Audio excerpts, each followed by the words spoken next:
Assalamualaikum warahmatullahi wabarakatuh. Assalamualaikum warahmatullahi wabarakatuh. Assalamualaikum warahmatullahi wabarakatuh. Assalamualaikum warahmatullahi wabarakatuh. Assalamualaikum warahmatullahi wabarakatuh. Perkenalkan, Nama saya Rika Sulistiawati, NIM 170321100009. Saya Ahmad Zainur Al-Farizi, NIM 170321100022. Saya Putri Messi Duyana, NIM 170321100024 dari kelompok Putri Devi Astuti, NIM 1700321100055. nama saya Febrianti Amiratul Lamila, NIM 73 dari Kelompok 3.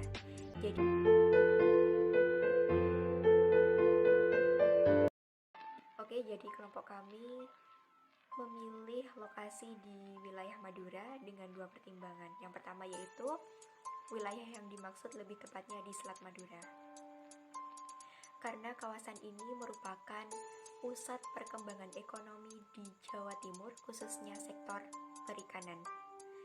Dari data Dinas Perikanan dan Kelautan Provinsi Jawa Timur menyebutkan bahwa luas Selat Madura yaitu kurang lebih 9.500 km persegi dengan penangkapan ikan bagi setidaknya 92.480 orang nelayan dan kapal penangkapan ikan setidaknya yaitu 9.000 unit. Namun terdapat masalah yang timbul dari hal tersebut, yaitu berupa overfishing. Hal ini terjadi sebagai dampak dari penurunan kapasitas produksi sumber daya perikanan yang disebabkan oleh penangkapan ikan yang tidak terkendali. Dan untuk alasan yang kedua, yaitu pemilihan lokasi di daerah Madura, karena berbicara mengenai sumber daya minyak dan gas, Indonesia merupakan penghasil minyak dan gas yang cukup tinggi. Salah satu di antaranya yaitu di wilayah Madura. Dari keempat kabupaten yang ada di wilayah Madura, setidaknya ada 3 daerah penghasil minyak atau 3 lokasi terkait eksploitasi minyak, yaitu di daerah Bangkalan, Sampang, dan Sumeneb, di mana aktivitas migas semuanya dilakukan secara offshore atau lepas pantai pada jarak 0-4 mil dan 4-12 mil.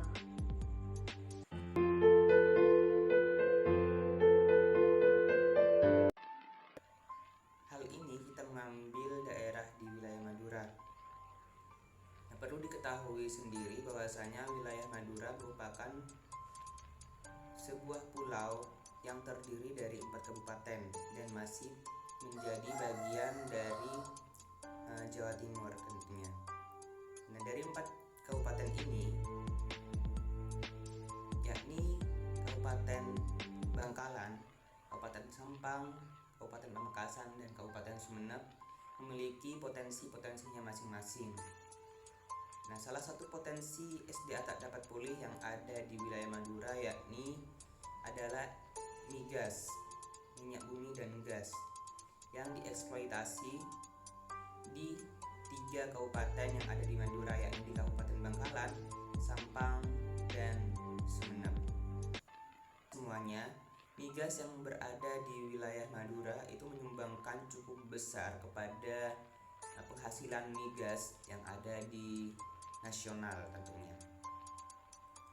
Nah, dan migas yang ada di wilayah Madura ini keseluruhannya dieksploitasi secara offshore atau lepas pantai dengan jarak 4 sampai dengan 12 mil. Berdasarkan data dari SKK Migas dan Kementerian ESDM yang menyatakan bahwa pada tahun 2090 hingga tahun 2014 terjadi penurunan penghasilan migas di wilayah Madura sebesar 19 juta MMBTU. Nah, pengelolaan SDA yang ada di Indonesia dan termasuk juga di wilayah Madura ini kurang optimal pengelolaannya karena migas yang diekspor keluar itu hanya merupakan migas yang belum diolah, hanya bahan mentahnya saja. Nah, sehingga forward linkage-nya itu pendek dan multiplier efeknya itu juga kecil, teman-teman.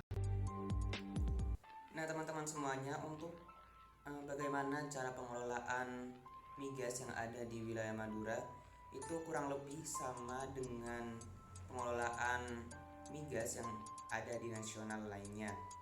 Nah, pengelolaan migas dan batu bara ini ternyata sudah diatur oleh Undang-Undang 1945 dan Undang-Undang RI Nomor 4 Tahun 2009 tentang mineral dan batu bara, yang menyatakan bahwa pengelolaannya harus berpedoman pada asas-asas. Yang pertama itu manfaat, keadilan, dan keseimbangan. Kemudian yang kedua itu keberpihakan kepada bangsa dan negara. Kemudian yang ketiga, partisipatif, transparansi, dan akuntabilitas. Sedangkan yang terakhir, yang keempat ini berkelanjutan dan berwawasan lingkungan.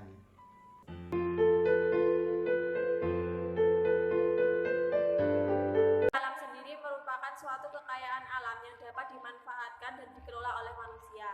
Sumber daya alam dapat pulih, berarti merupakan sumber daya alam yang dapat dimanfaatkan oleh manusia dan dapat diperbarui sehingga dapat digunakan dalam jangka waktu yang panjang. Pulau Madura sendiri ini memiliki cukup banyak sumber daya alamnya. Salah satu sumber daya alam dapat pulih yang ada di Pulau Madura sendiri itu seperti air, udara dan angin, hasil pertanian dan peternakan, serta hasil perikanan. Untuk hasil pertanian yang ada di Pulau Madura sendiri itu seperti tembakau, di mana Madura ini dikenal sebagai daerah penghasil tembakau dengan kualitas yang tinggi. Tidak kurang dari 40% produksi tembakau di Indonesia itu berasal dari Pulau Madura, di mana setiap tahunnya luas panen tembakau rata-rata itu mencapai 80.000 hingga 100.000 per hektar. Selain tembakau, untuk hasil pertanian yang ada di Pulau Madura sendiri itu seperti jagung, di mana Pulau Madura ini menyumbang 27% kebutuhan jagung nasional. Selain itu juga ada kedelai, kacang tanah, padi, dan lain sebagainya. Untuk hasil peternakan yang ada di Pulau Madura sendiri itu salah satunya yaitu sapi, di mana terdapat 16 kelompok sentra peternakan rakyat yang telah terbentuk di Pulau Madura ini.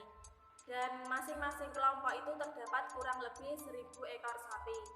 Salah satu kabupaten yang menernak sapi ini yang paling tertinggi itu ada di Kabupaten Sumeneb. Selanjutnya untuk perikanan, potensi sumber daya ikan di Pulau Madura ini cukup melimpah. Hal ini dikarenakan Pulau Madura ini dikelilingi oleh laut dan pantai.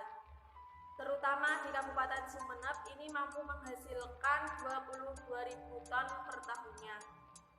Selain itu, Madura juga dikenal sebagai penghasil garam, di mana 60% garam nasional diproduksi di pulau ini, sehingga tidak heran apabila pulau ini itu dijuluki dengan Pulau Garam. Banyaknya sumber daya alam yang dapat pulih ini dapat memberikan manfaat dan memberikan keuntungan apabila dikelola dengan baik dan dijaga sehingga dapat digunakan untuk jangka waktu yang panjang.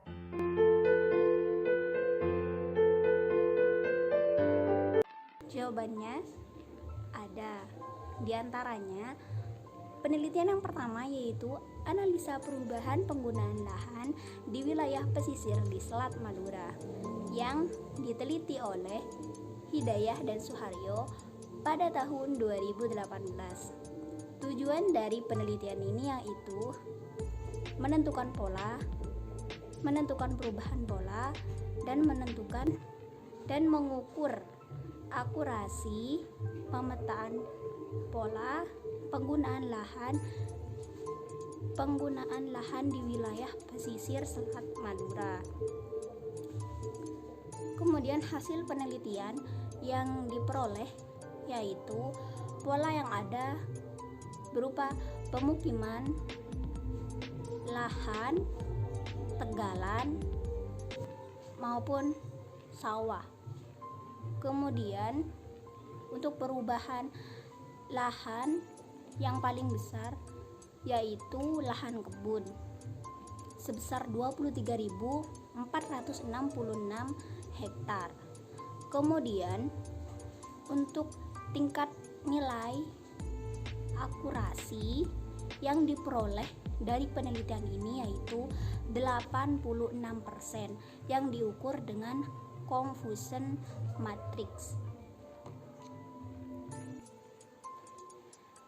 Penelitian yang kedua yaitu analisis kurs teori pada sumber daya alam migas bagi warga Madura yang diteliti oleh Hidayatur Rahman pada tahun 2018. Hasil dari penelitian ini menyatakan bahwa kekayaan alam migas ini tidak selalu berdampak positif terhadap perekonomian warga maupun perkembangan sumber daya manusia, dan juga untuk nilai negatif dari penyelewengan sumber daya alam dibutuhkan strategi. Di antaranya yaitu yang pertama, mengurangi ketergantungan terhadap sumber daya alam. Kemudian strategi yang kedua dalam penelitian ini yaitu meningkatkan pendapatan tetapi dari sumber daya alam lain. Maksudnya meningkatkan pendapatan dari sumber daya lain selain sumber daya alam. Penelitian yang ketiga yaitu evaluasi ekonomi ekosistem terumbu karang di Pulau Sapudi, Sumeneb, Madura yang diteliti oleh Agus Ramadan pada tahun 2014. Tujuan dari penelitian ini yaitu mengestimasi nilai manfaat ekonomi ekosistem terumbu karang di Pulau Sapudi, Sumeneb. Hasil dari penelitian ini terdiri dari dua, yaitu nilai manfaat dan nilai ekosistem. Nilai manfaat dari ekosistem terumbu karang di Pulau Sapudi, Sumeneb ini dari hasil penelitian disebutkan sebesar 384 miliar 542.778,79 rupiah. Nah, untuk nilai ekonomi dari terumbu karang di Pulau Sapudi, Sumeneb ini dari hasil penelitian sebesar 239 miliar 334,38 rupiah.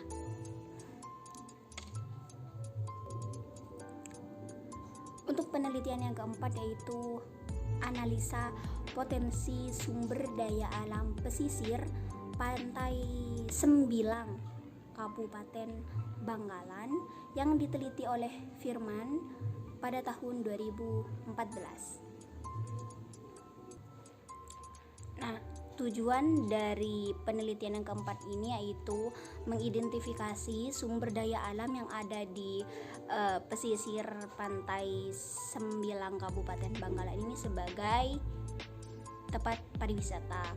Kemudian yang kedua, tujuan yang kedua yaitu mengidentifikasi pengaruh apa saja untuk meningkatkan nilai beach index dari pesisir pantai Sembilang ini. Kemudian hasil dari penelitian yang dilakukan oleh Firman ini yang pertama yaitu potensi yang ada di daerah pantai Sembilang ini. Yang pertama yaitu karena di sana terdapat daerah pertanian, peternakan, perikanan, dan pertambangan yang memungkinkan dapat menarik masyarakat untuk berwisata ke Pantai Sembilang. Kemudian potensi di sana juga terdapat pantai yang dihiasi oleh hutan mangrove, dan juga di sana juga terdapat menara mercusuar yang memungkinkan untuk menarik para wisata di sekitarnya. Kemudian faktor yang terjawab dari tujuan yang kedua, yaitu faktor yang mempengaruhi meningkatkan nilai dari Pantai Sembilan ini, yaitu beach indexnya dan knowledge indexnya, seperti itu.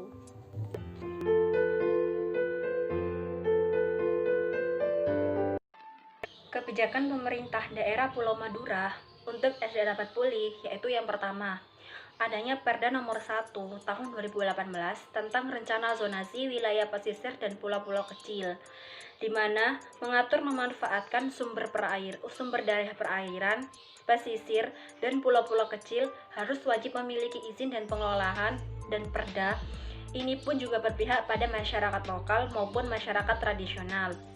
Yang kedua, memasukkannya pengelolaan mangrove dalam tata ruang yang jelas, sehingga dapat mengoptimalkan perlindungan ekosistem mangrove sampai tingkat kecamatan sampai desa yang dipertegas dalam bentuk peraturan daerah.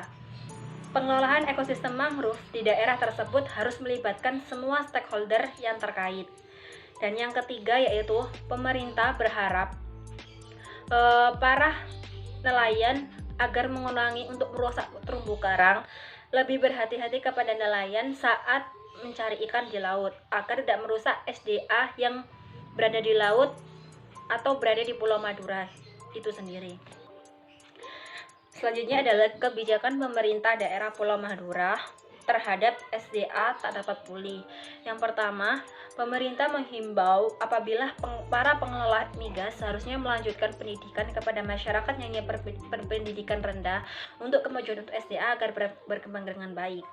Di mana di sini pemerintah menganjurkan untuk para masyarakat yang berada di posisi saat pengelolaan ini yang berpendidikan rendah, jadi masyarakat dihimbau oleh pemerintah dan membiayai para masyarakat yang hanya berpendidikan rendah harus melanjutkan pendidikannya agar guna untuk mengembangkan hasil dari SDA tak dapat pulih. Jadi mereka itu tahu apabila bagaimana SDA ini akan bisa dapat berjalan dengan baik dan tidak sembarangan untuk menggunanya, atau diadakan penyuluhan terhadap masyarakat pada daerah tersebut. Dan yang kedua, pemerintah berharap meningkatkan CSR kepada masyarakat yang mengelola SDA tak dapat pulih di Pulau Madura, di mana CSR ini berupa CSR ekonomi, kesehatan, pendidikan, dan lain-lain. Diharapkan pemerintah menganjurkan CSR ini agar untuk kemajuan pada daerah itu sendiri.